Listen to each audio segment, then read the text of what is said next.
ഞാൻ ഇടയ്ക്ക് ശ്ലോകങ്ങളൊക്കെ ചെല്ലാറുണ്ട്. ഇപ്പം ചിലപ്പോൾ ഇങ്ങനെ ഓരോ ശ്ലോകങ്ങൾ എഴുതാനും നോക്കാറുണ്ട്, അത്രയേ ഉള്ളൂ. അതുപോലെ ഒരു 2-3 ശ്ലോകം ഞാൻ എഴുതിയിട്ടുണ്ട്. ഈ കുടുംബസംഘമാണ്. അപ്പോൾ ഇത്രയും ദിവസം ഇങ്ങനെ മറന്നിരിക്കായിരുന്നു. ഇന്നലെ രാത്രി കുറേ നേരം ഇരുന്നൊന്ന് എന്തെങ്കിലും ഒന്ന് വായിക്കാമോ എന്ന് വിചാരിച്ച് എഴുതി ഉണ്ടാക്കിയതാണ്.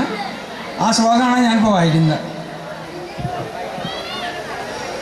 ഞാൻ എൻ്റെ ബന്ധം പറയുന്നില്ല, വിഷ്ണു ഒക്കെ പറഞ്ഞു കഴിഞ്ഞു. ഞാൻ അധികം ബന്ധങ്ങളെയൊക്കെ കുറിച്ചിട്ടൊക്കെ പറഞ്ഞ് ഞാൻ സമയം കളയുന്നില്ല.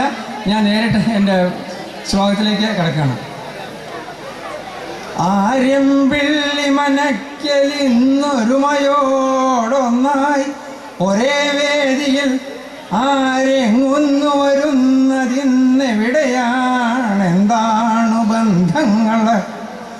നേരായുള്ളൊരു രക്തബന്ധമറിയാൻ, ബന്ധം പുതുക്കിയിടുവാൻ ആരാലിന്നു കുടുംബ സംഗമം ഇതിൽ വന്നെത്തി ഞാൻ ആദ്യമായി. ഞാൻ ഈ ആര്യപ്പള്ളി വരുന്നത് ഇപ്പോൾ ശരിക്കും ഈ തറവാട്ടിലായിട്ട് വരുന്നത് ഇപ്പോൾ ആദ്യമായിട്ടാണ് വരുന്നത്, എല്ലാവരെയും ഒരുമിച്ച് കാണുന്നതും. അപ്പോൾ ഇവിടെ ഇങ്ങനെ വരാൻ പറ്റിയത് ഞാനിപ്പോൾ ആദ്യമായിട്ടാണ് ഇതിൽ വരുന്നത്.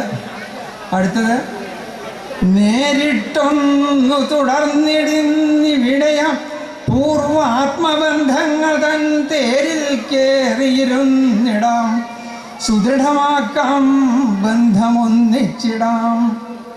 ചാരത്തൻ ഇപ്പം നമ്മൾ ഈ മറ്റേ ആത്മബന്ധങ്ങളുടെ തേരിൽ കയറി നമ്മളിങ്ങനെ യാത്ര ചെയ്യണം. അപ്പോൾ അത് സ്ഥിരമായിട്ട് ആ തേരിനെ യാത്ര വേണമെന്നുണ്ടെങ്കിൽ അതിനൊരു അമരക്കാരൻ വേണം.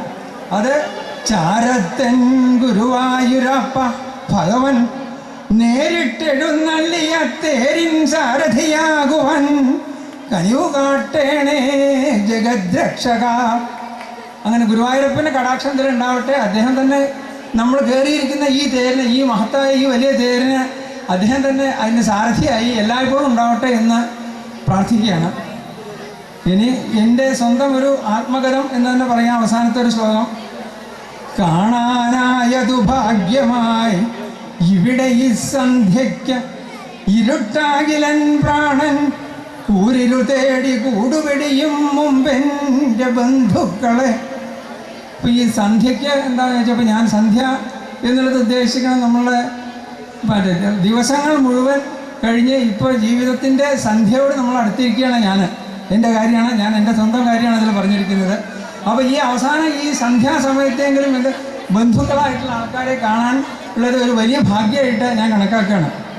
കാണാനായതു ഭാഗ്യമായി ഇവിടെ ഈ സന്ധ്യയ്ക്ക് ഇരുട്ടാകിലൻ പ്രാണൻ കൂരിരു തേടി കൂടുവെടിയും മുമ്പെൻ്റെ ബന്ധുക്കളെ കാണാം വീണ്ടും ഇടയ്ക്കിടയ്ക്ക് അവസരം വന്നെങ്കിൽ, അല്ലെങ്കിൽ ഈ പ്രാണൻ ദേഹമിഹത്തിലിട്ടു വരുമാ ലോകത്തിൽ അദ്വൈതരായി.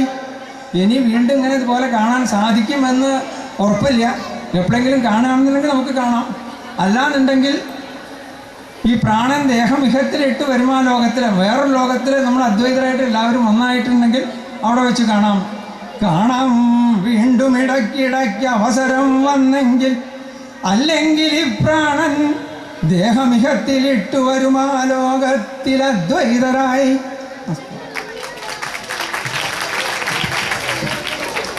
അത് ഗംഭീരായി.